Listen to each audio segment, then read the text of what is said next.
kaibigan, sa araw na ito, inyong maririnig ang kwento ng isang babaeng tila multong kinatatakutan ng nakaraan ng kanyang mga magulang.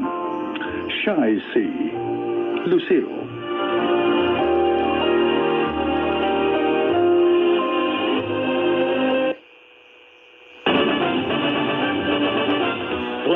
Report!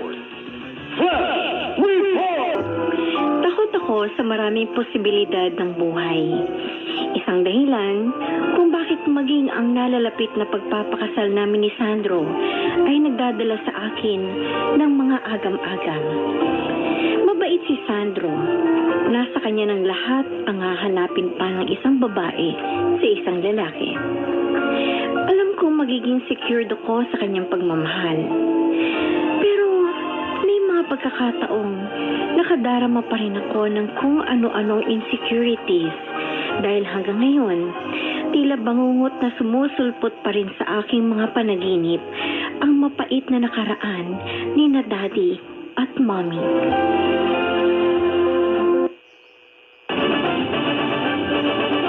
Flash Report! Flash Report!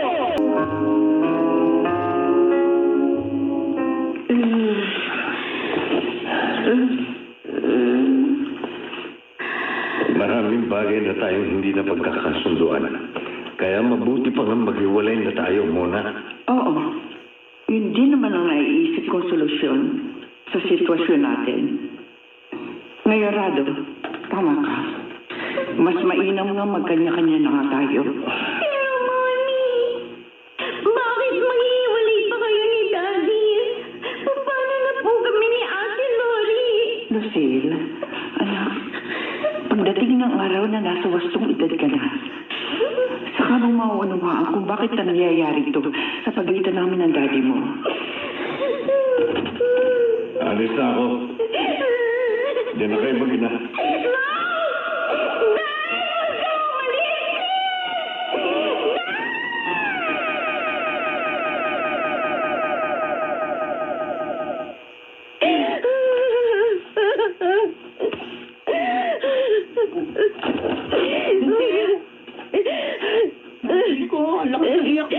Bakit?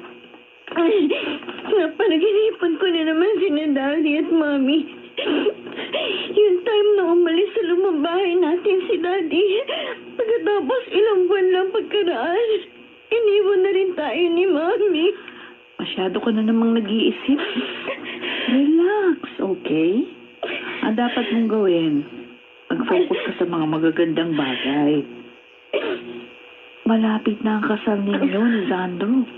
Oh, ilang tulog na lang. Ihaharap ka na sa altar ng pinakagwapong lalaki sa mundo. Natatakot akong dumating ang araw na yun, ate.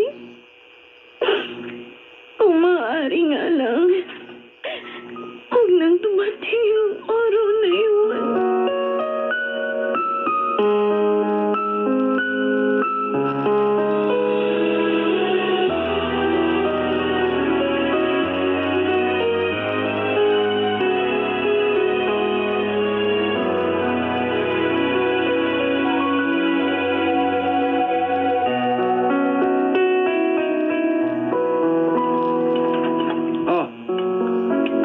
Masasabi mo, Aisan?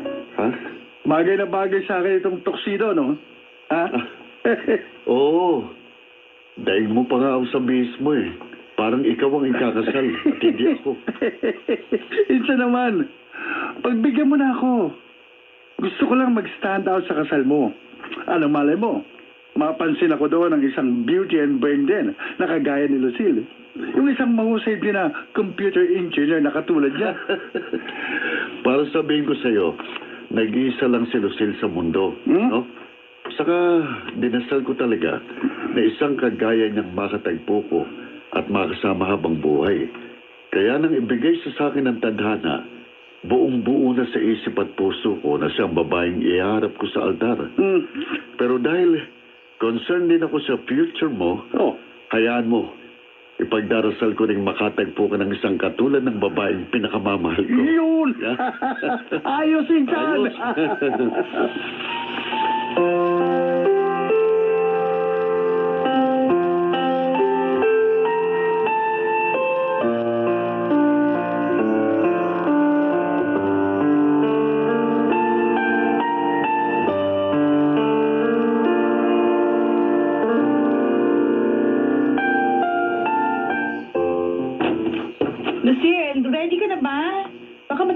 sa daan. Hindi tayo makarating sa oras doon sa pinag-usapan sa food tasting para sa kasal niyo ni Sandro. Tara na! Lucille! Ah! Wala si Lucille dito sa kwarto niya. Pero alam naman niyang importante ang lakad namin ngayon. Kaya hindi siya pwedeng umalis para sa isang bagay. Lalo na kung hindi ako kasama. Saan kaya nagpunta ang kapatid ko?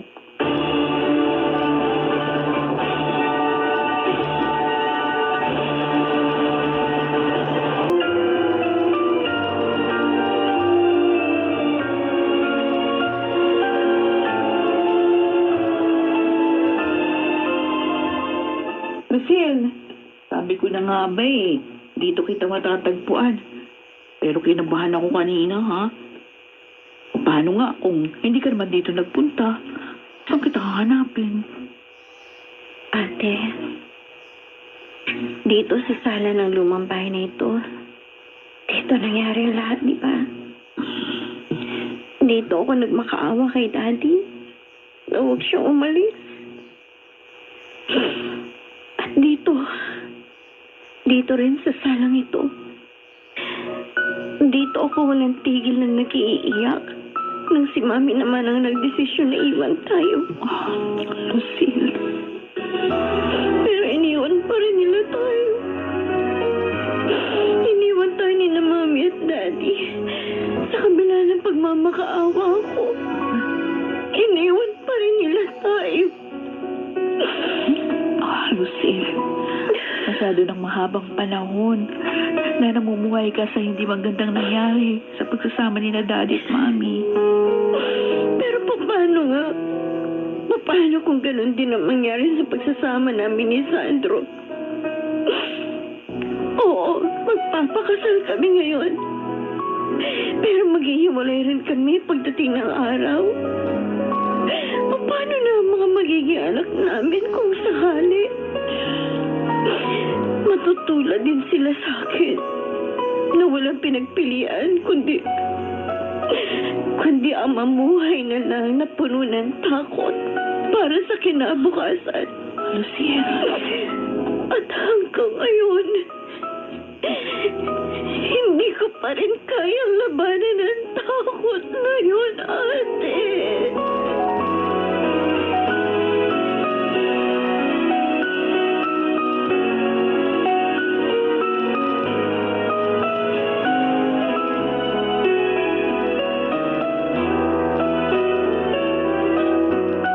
Naging pagkukulang sa kanya bilang isang ama.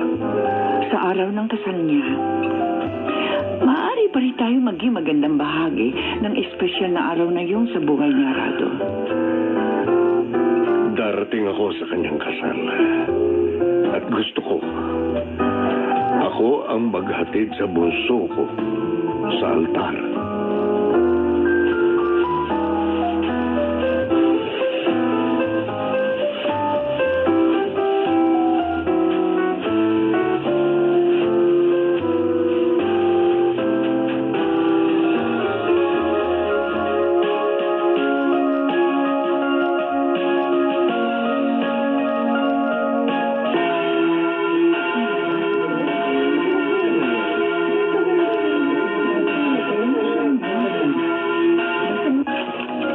Ethan! Oh, Tinatawagan ka raw ni Ate Lori. Ha? Pero hindi kanya makontak. Kaya ako na tinawagan niya. Si Lucille nawawala raw. ano? Yung trahe de bodal na lang daw ang nakita niyang naroon sa ibabaw ng kama. Pero saan daw nagpunta si Lucille? Hindi. Huwag ka mag-alala, Sandro. Oh, Alam ko kung saan nagpunta ang anak ko. Sa lumang bahay. Tiyak na naroon si Lucille. Kami na muna ng mami niya ang bahala sa kanya, Sandro. Ano't ano man, tatawagan ka namin para balitaan. Tayo na muna. Mahalaga ang bawat oras.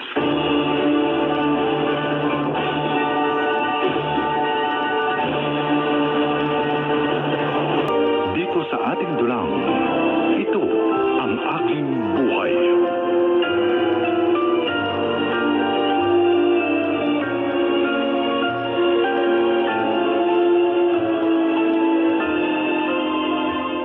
Nagkawalay man tayo ng matagal na panahon.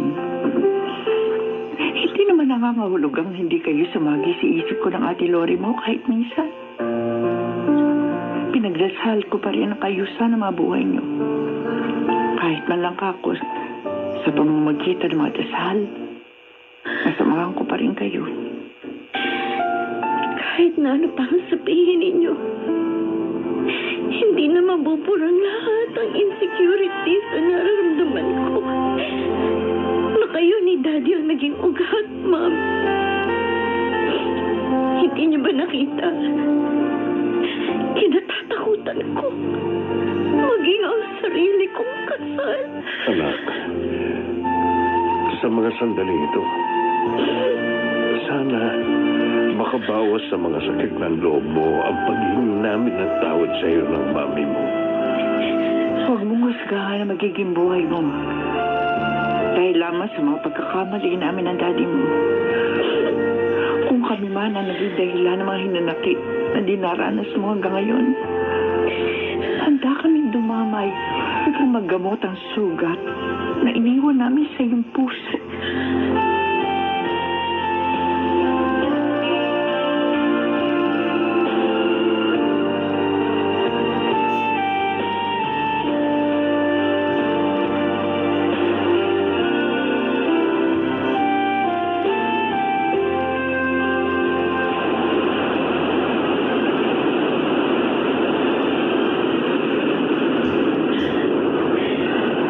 I'm so lost, Sandro.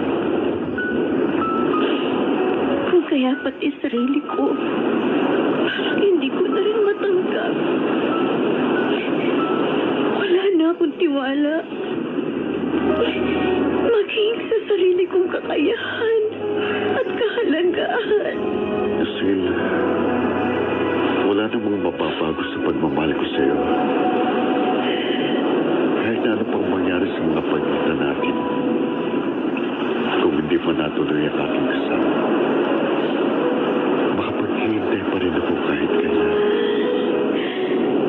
Patawarin mo ako, Sandro. Pati ikaw. Pati na yung relasyon natin. Nadadamay sa gulo ng aking isip. Palagi lang naman ako nandito. Hindi ako mawawala sa tabi mo. Pero gusto ko rin malaman mo, may mga nabubuo pa rin mga pamilya sa kabila ng masakit na pagsubok sa nakaraan man o sa kasalukuyang buhay sa mundo nito. Mangako ka, Sandro. Mangako ka na hindi mo ko iiwan. Dahil yun ang paniniwalaan ko. Lucille, pangako ba? Tutulungan kitang ibalik ang pagtitiwala mo sa lahat-lahat na may kinalaman sa buhay mo.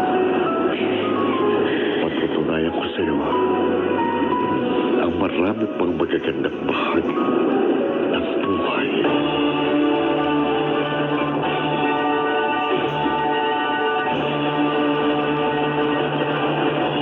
Kasal namin ni Sandro, pero sa pamamagitan lamang ng isang simpleng seremonya tulad ng hiniling ko sa kanya.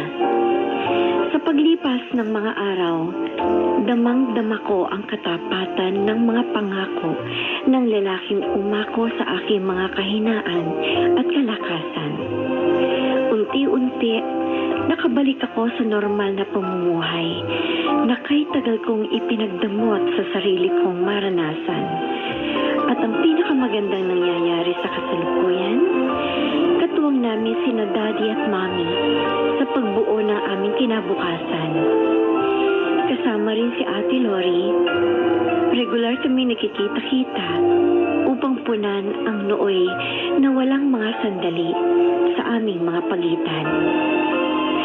Ako si Lucille at ito ang aking buhay.